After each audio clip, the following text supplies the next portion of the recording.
അയോധ്യയിലെ രാമക്ഷേത്രം നിർമ്മിച്ചിരിക്കുന്നത് ഉത്തര ദക്ഷിണ ക്ഷേത്ര വാസ്തുശില്പ ശൈലിയിലാണ്.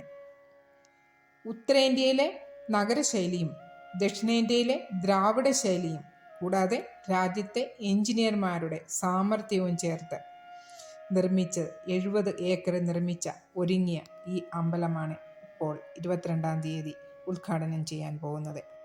ഷോർട്സ് വീഡിയോ കാണുന്നവരാണെങ്കിൽ ഡീറ്റെയിൽ ആയിട്ടുള്ള വീഡിയോ ചാനലിൽ കൊടുത്തിട്ടുണ്ട്, ദയവായി കാണുക. ഓക്കെ.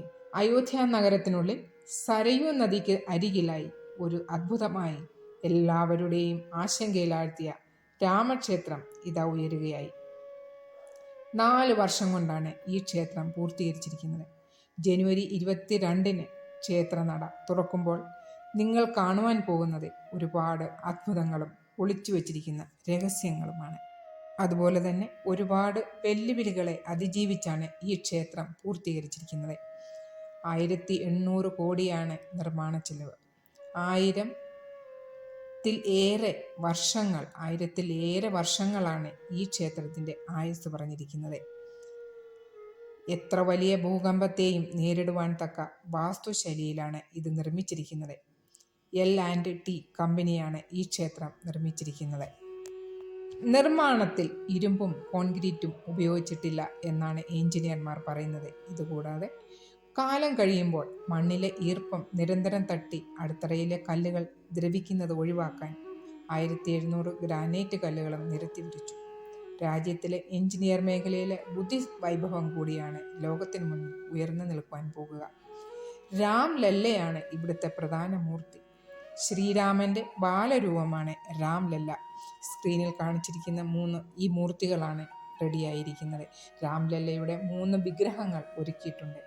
ഈ 3 വിഗ്രഹങ്ങളിൽ ഒന്ന് മാത്രമാവും ക്ഷേത്രത്തിൽ പ്രതിഷ്ഠിക്കുക.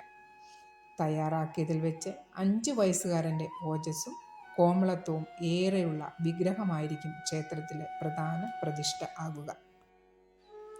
രാജസ്ഥാനിലെ മാർബിളും തെലങ്കാനയിലെ ഗ്രാനൈറ്റും ഒക്കെ ഉപയോഗിച്ചാണ് രാംലല്ലയുടെ വിഗ്രഹം ഉണ്ടാക്കിയിരിക്കുന്നത്. കൂടാതെ രാംനവമി ദിവസത്തിൽ രാംലല്ലയുടെ വിഗ്രഹത്തിൽ സൂര്യരശ്മികൾ പതിക്കുന്ന വിധത്തിലാണ് ഇതിൻ്റെ നിർമ്മാണം നടത്തിയിരിക്കുന്നത്.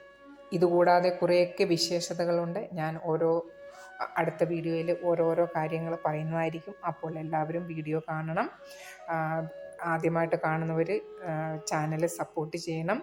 അപ്പോൾ എല്ലാവരും സമയമുള്ളവർ പോയി കാണുക. ഞാൻ അടുത്ത വർഷമാണ് പോകാൻ തീരുമാനിച്ചിരിക്കുന്നത്. അപ്പോൾ നിങ്ങളെല്ലാവരും സൗകര്യപ്രദം പോയി രാമക്ഷേത്രം ഒരു പ്രാവശ്യമെങ്കിലും നിങ്ങൾ ദർശിക്കണം. ഓക്കെ. അപ്പോൾ ഹരേ കൃഷ്ണ, സർവം കൃഷ്ണാർപ്പണമസ്തു.